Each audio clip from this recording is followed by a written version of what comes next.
What's up? Welcome back din sa ating channel dito sa Bob's TV. Alright, so tayo nagbabalik muli mga kababayan at eto, pag-usapan natin ano itong masamang balita na nangyari dito po kay VP Sara mga kababayan.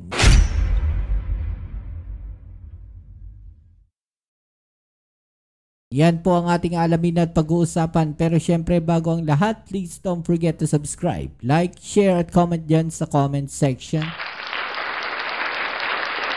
At syempre shoutouts tayo sa mga followers natin. Maraming salamat sa inyong suporta. Okay, so eto na nga mga kababayan, no? Meron pong masamang balita dito po kay VP Sara Duterte at talaga namang nanggigil po, no? O nagulat etong mga DDS dito po sa masamang balita na to kay VP Sara Duterte, mga kababayan. No, ano nga ba ito? Ito po yan, mga kababayan, no? Yan. Ang muling pagbuhay sa impeachment case. Talaga namang magagalit ang mga DDS dyan, mga kababayan. Actually, tinignan ko yung comment section dito talagang galit na galit sila. No, dito kay Senator Soto, mga kababayan, ang mga DDS. Sabi dito sa balita, tiniyak ng Senado na nakahanda sila sa pagbuhay sa kaso. Sakaling bawiin ng Korte Suprema ang naunang desisyon nito na nagpatigil sa proseso sa impeachment case ni VP Sara Duterte. Okay, so matatandaan natin mga kababayan, naka-archive po ngayon ang kaso ni VP Sara Duterte. No, diyan po sa Supreme Court, yung kaso po niya ng impeachment mga kababayan ay naka-archive lang po. Pero anytime pwede pong buksan po yan mga kababayan, no? At yan naman pong impeachment na yan ay po pwede po uling mabuhay by February next year, mga kababayan. Okay, at sinasabi dito, no, na nakahanda po ang Senado kung sakaling bubuhayin po ang impeachment. Ang problema, nauubos na. No, nauubos na po itong mga kaalyado ng mga Duterte dyan sa Senado. No, okay, so panoorin natin itong balita na to mga kababayan para mas maliwanagan po tayo, no? So ito po yan. Okay, let's go. Tiniyak ng Senado na nakahanda sila sakaling bawiin ng Korte Suprema ang naunang desisyon nito na nagpatigil sa proseso sa impeachment case ni Vice President Sara Duterte. Diba? Naka-ready po ang Senado kung sakaling bubuhayin po ang impeachment ni VP Sara Duterte. Diba? So paano na mga kababayan? Tanungin ko po kayo.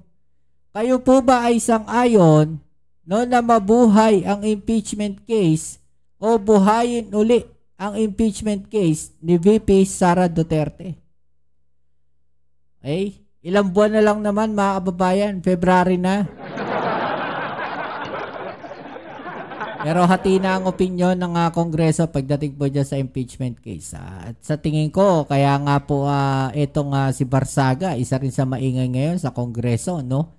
Siguro kung may magsasampa ng impeachment dito kay VP Sara, isa po yan, no, sa magwawala dyan sa Kongreso.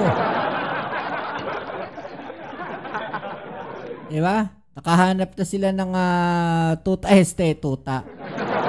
Pusa pala yan. Ng kuting.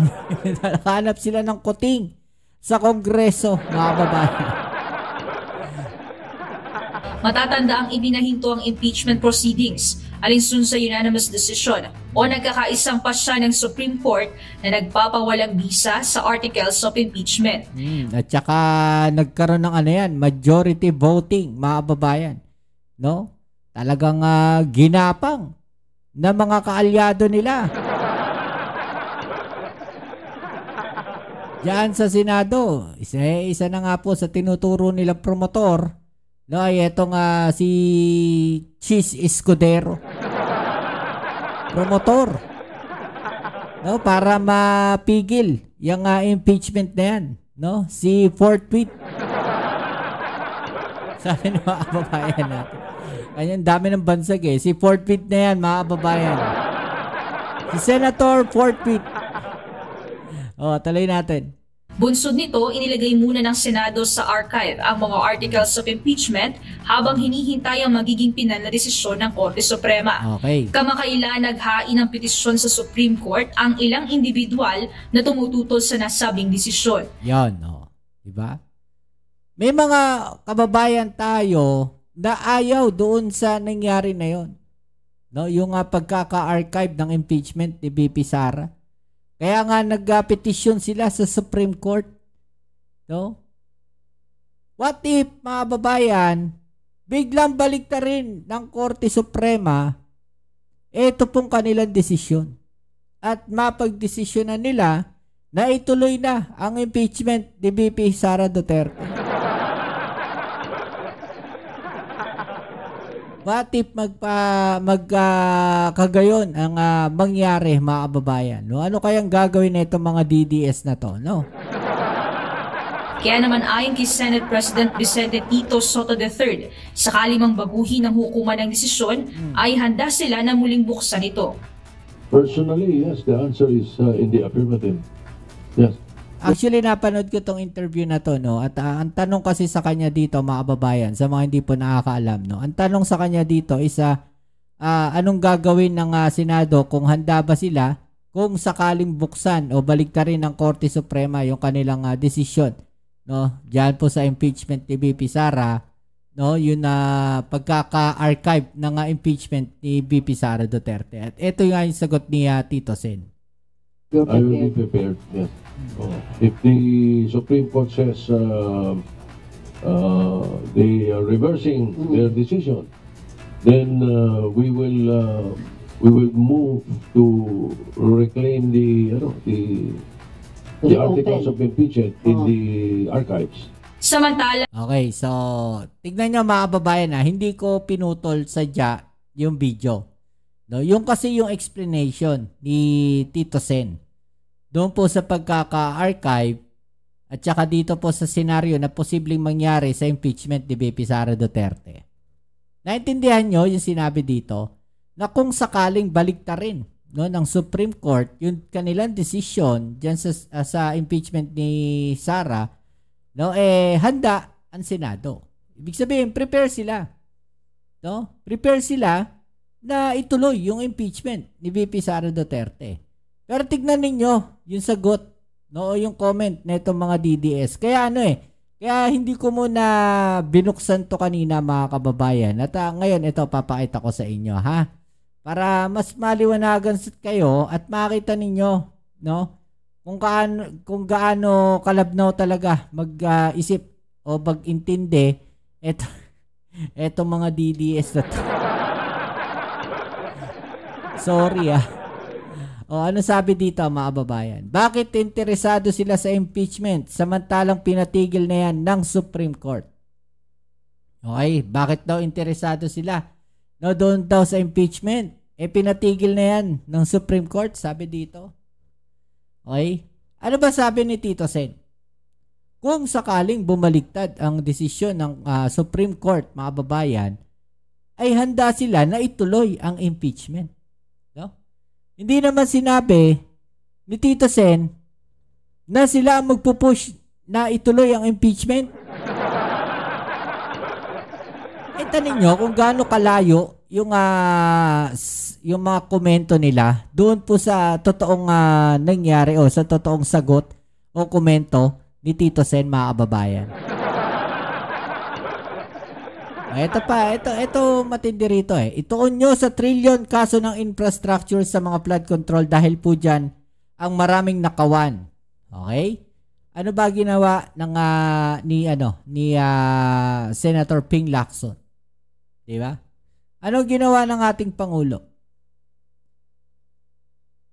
Sinasabi niya dito mga kababayan na marami raw nakawan mula sa Malacanang, Senado hanggang Kongreso. Okay? Ang Malacanang ha? Sino ba nag-expose niyan mga kababayan? Diba ang Pangulong Bongbong Marcos? Come to think of it mga kababayan, no? Sa tingin ninyo, ipapahamak ng Pangulong Bongbong Marcos yung sarili niya kung siya may kinalaman dyan sa mga korupsyon na yan na nangyayari sa flood control? Sasabihin niya ba yan? No? Sasabihin niya ba? Merong korupsyon sa flood control. No? Tapos, pag nagkaroon ng investigasyon, madadawit siya. Ito nga mga kongreso, ito nga mga senador dinadawit Diba? Nababanggit yung pangalan Diba? Itinatanggi nila. Tahimik sila nung nagsalita yung Pangulo. Diba? Meron bang isang nagsalita? No? Meron naman. Sino yung nagsalita? Si Senator Ping Lacson. In-expose.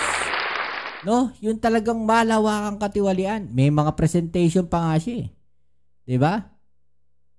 May presentation pa nga siya Si Senator Lacson, in-expose niya na mayroong mga senador at mayroong mga kongresista na involved dito sa flood control na to. Anong ginawa? Siniraan si Senator Ping Lacson. Ngayon, sabihin ninyo, sino yung ayaw na mag-imbestiga dyan sa korupsyon na yan? Simple lang yan mga kababayan. Sila kasi putak ng putak. No?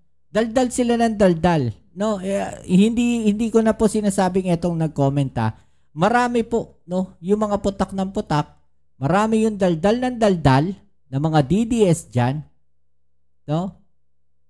Na hindi sila nag-iisip. Hindi nila naisip kung sino yung nagsalita. Hindi nila naisip na si Senator Ping Lacson din, in-expose din yan. Diba? Tapos, kung sino yung nag-expose, yun yung binabanatan nila. Akala ko ba ayaw nyo ng korupsyon? Gusto ninyong imbestigahan yung korupsyon. Inimbestigahan ni Senator Ping Lacson, pero sinisiraan nyo yung nag-iimbestiga. Magulo talaga utak na itong mga DDS na to. Wala talaga sa hulog mga kababayan. Tuloy natin to. Mula sa inilabas na mga resolusyon ng Korte Suprema, sinabi ng hukuman na noted ang petisyon ng mga individual na tumututol sa naging desisyon na pagpapawalang bisa sa impeachment case laban kay Vice President Sara Duterte.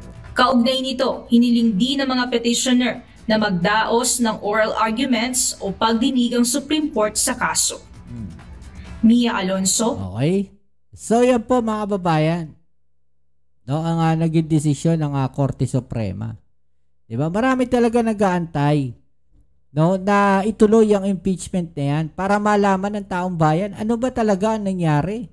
No, doon sa mga iniimbestigahan na 'yan na kaso ni BP Sara. Ano ba talaga mga nangyari doon po sa articles of impeachment ni BP Sara Duterte? Bakit pinipilit no na i-archive, pinipilit na patayin yung impeachment na 'yan? Diba? Bakit? Anong meron? Ano sa palagay ninyo mga kababayan? Anong meron? So i-comment nyo lang po dyan sa ibaba ang inyong mga opinion at atin yung pag-usapan. Alright?